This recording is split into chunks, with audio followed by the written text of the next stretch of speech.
ஒரு சபையின் அனுபவத்தை சொல்லுகிறேன். அவன் பார்த்த ஜெயம் என்ன தெரியுமா? நீதிமொழிகள் 21:31 சொல்லுவதன்படியாய் குதிரை யுத்த நாளுக்காய் ஆயத்தமாக்கப்படும் ஜெயம்.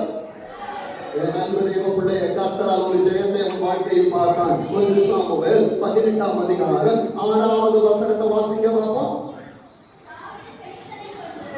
தாவீது பெலிஸ்தியனை கொன்று திரும்பி வந்தபோது ஜனங்கள் திரும்ப வரும்போதும் ஸ்திரீகள் இஸ்ரவேலின் சகல பட்டணங்களிலும் இருந்து ஆடல் பாடலுடன் புறப்பட்டு மேளங்களோடும் கீத வாத்தியங்களோடும் சந்தோஷமாய் ராஜாவாகிய சவுலுக்கு எதிர்கொண்டு வந்தார்கள். என் அன்பு தேவ பிள்ளைகளே, உன் குடும்பத்திலும் நீ ஜெயம் எடுக்கிறவனாய் இருப்பாய். உன் தொழில்களில நீ ஜெயம் எடுக்கிறவனாய் இருப்பாய். உன் ஊழியத்துல கர்த்தர் உன்னை ஜெயிக்கிறவனாய்